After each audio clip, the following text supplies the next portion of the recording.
Hey guys, this is Tolhe, and this is going to be sort of an in-between filler gap between part 6 and part 7 of this sort of co-op series. This one here is just me, Chester isn't here, just sort of a timeline update, I guess. From part 1 to 6 was all recorded on July 16th on the Saturday. And so then from after this part here, part 7, everything forward will be actually recorded on Sunday, July 17th. So here's the problem: is it's now July 17th when I'm recording this as well. Later in the evening than the part you're about to see after this part. And what had happened is that I was editing all the parts up to part 6, and then I come to realize that at some point during Saturday's recording session I had hit F9, stopping the recording, and had lost about 2 hours of gameplay of me and Chester playing through, exploring the world, starting to branch out and look around. And I was sort of angry and sad and a little depressed, and I was just like, I don't know what to do now. And I realized the only thing I can do is just keep going forward, because I've already earlier this morning recorded like another 4.5 hours of footage that I still need to edit after I'm finished making this sort of in-between gap filler. And so I'm like, I kind of want to get that footage out there, but then there's this giant gap of about an hour and a half, 2 hours that's missing from this series now.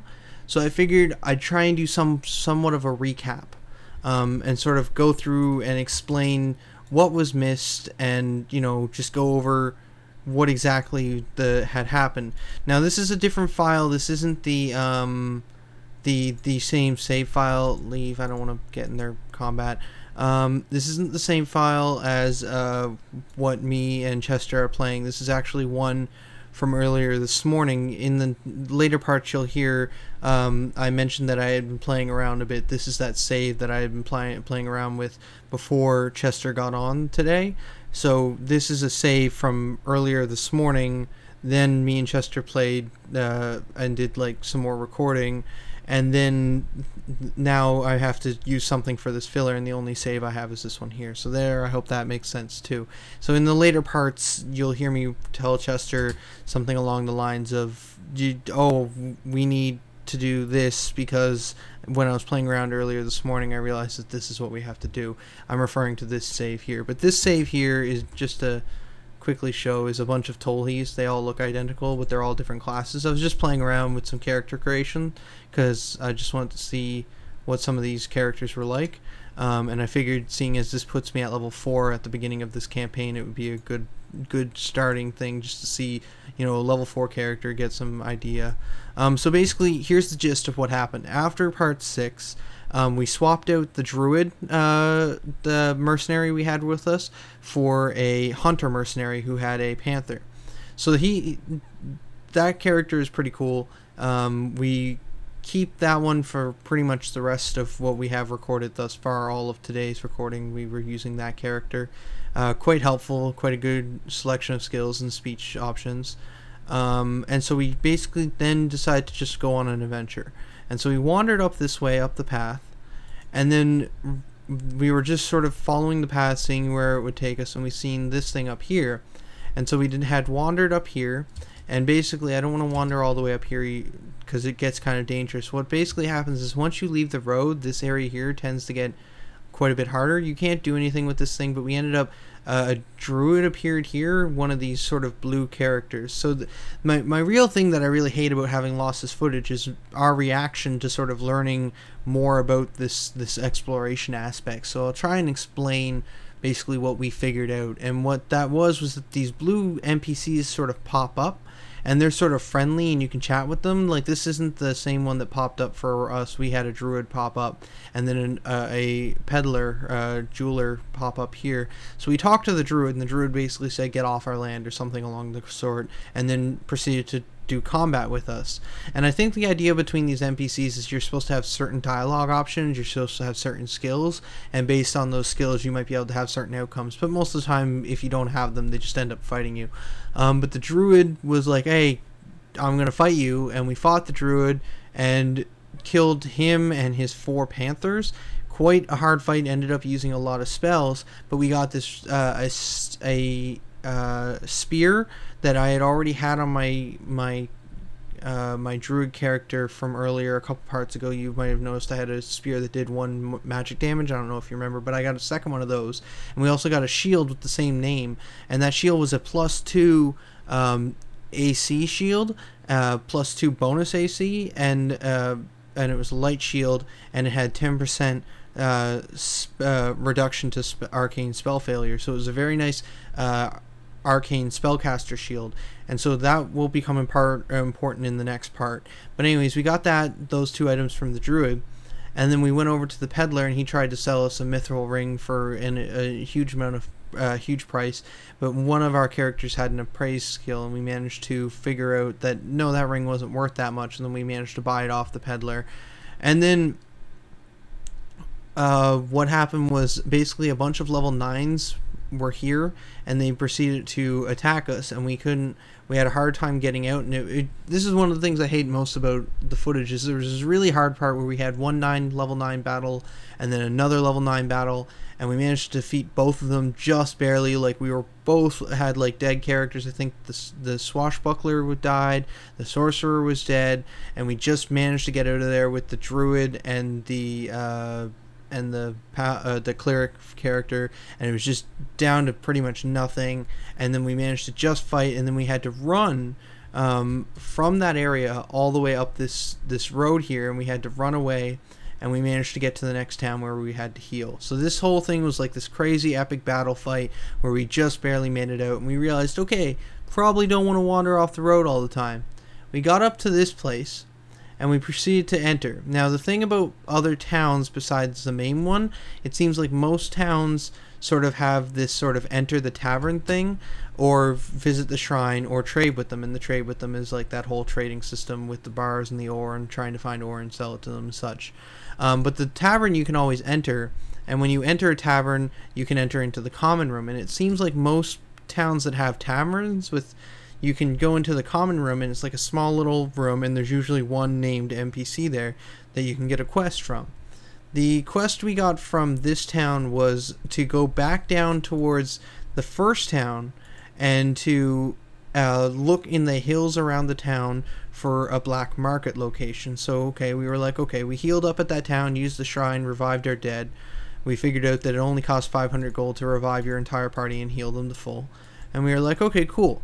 So we wandered down this way, and we headed back towards these hills down here, and we proceeded to, there's basically these hills around here. You can see on my map in this playthrough I've already found the black market, but we proceeded to circle this place a couple times trying to find this black market, and we ended up getting in quite a few combat battles and doing a bit of grinding, doing some pretty simple fights. There was a lot of combat involved because we were doing some searching around, and we ended up actually heading down to another village that's down here.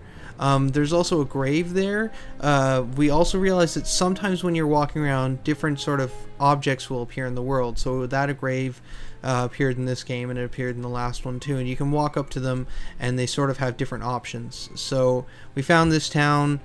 I don't actually think we ever went into this tavern, and I don't think we go into that tavern in the next part either. I gotta remember to do that next time, / if we get a next time to play. Hopefully next weekend we can get a chance to sit down and do some more co-op of this game, because it's really fun just to play, let alone to record. I still haven't put any parts up yet at the recording of this. I still haven't made any of it public, so I still don't know what you guys' opinions are going to be on this yet. But basically, yeah, there's like, oh, ogre, no, I'm still evade. If I can run away from him long enough, I'll be able to, no.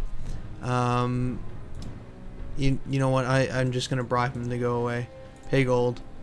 I think that's the first time I've paid someone to go away so far. but I'm just trying to do a conversation here. So yeah, there's, or a catch up really.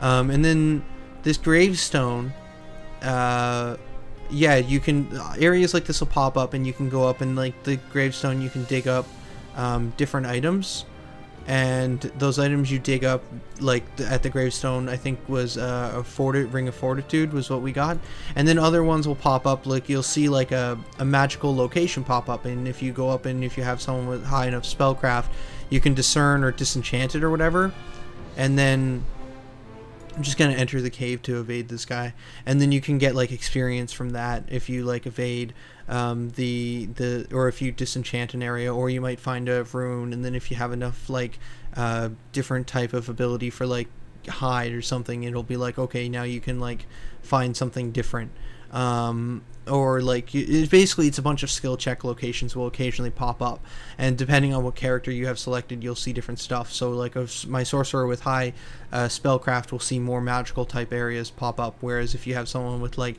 high spot, they might spot like ruins or something, and then you can go into the ruins and maybe have like a reflex check and see if you get past traps, and it's just like a small dialogue tree is really what it is, and then you might get some rewards for it. So it's just a chance thing coming up. So then we found the black market in here after wandering around the hills for about half an hour grinding monster battles. And in here there's these mind flares. And these mind flares, you can buy the bottle off of this guy. But he says, hey, you know, I'm not just going to give the bottle to you, you got to pay 5,000. He also tells you about a quest. And we don't actually do anything with that quest until the recording session today, being Sunday the next day, and so we kind of leave that be, but we figured, oh, if we go to do that next quest, maybe we'll get the bottle for cheaper. And so then we sort of like looked around here. There's another merchant sells similar stuff to what was in town. He's not talking to me right now, but yeah, he's a merchant you can buy stuff from. There's also a chest back here, which Chesster tried to get his swashbuckler to pick, but just couldn't get it to work. Couldn't figure out how to couldn't figure out how to get it to work. Sorry, he didn't have high enough skills to lockpick, so he wasn't able to open it. And then back here there's a door, and we didn't really do much with that.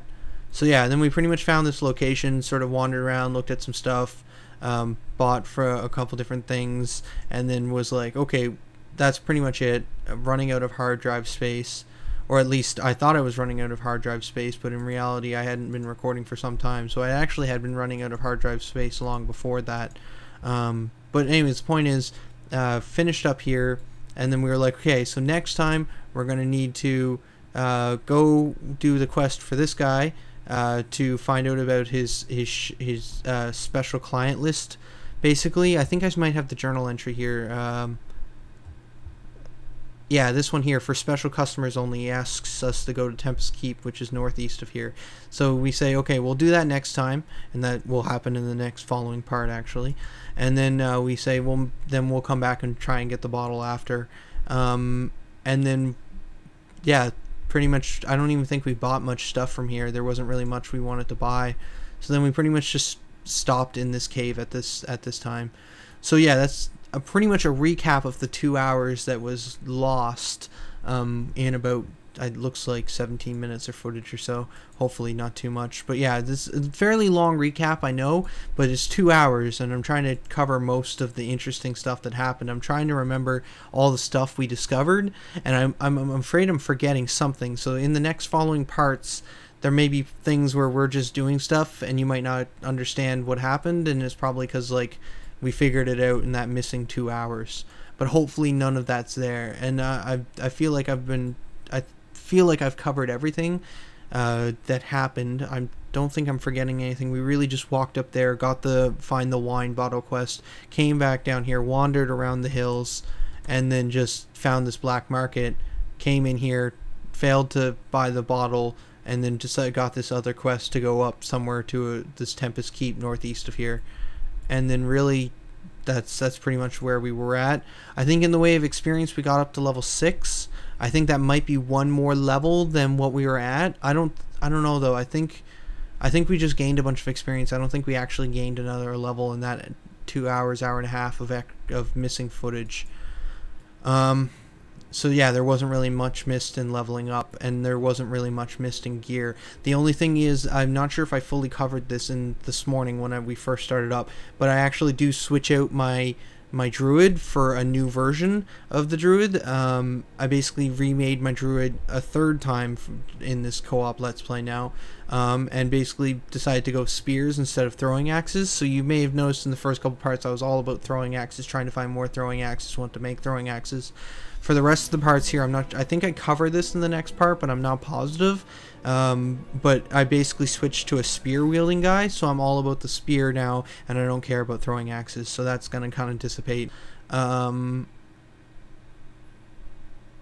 so yeah, basically I use a bunch of spears, and that becomes my big thing, is I've become a spear-based druid instead of throwing axes. Pretty much it.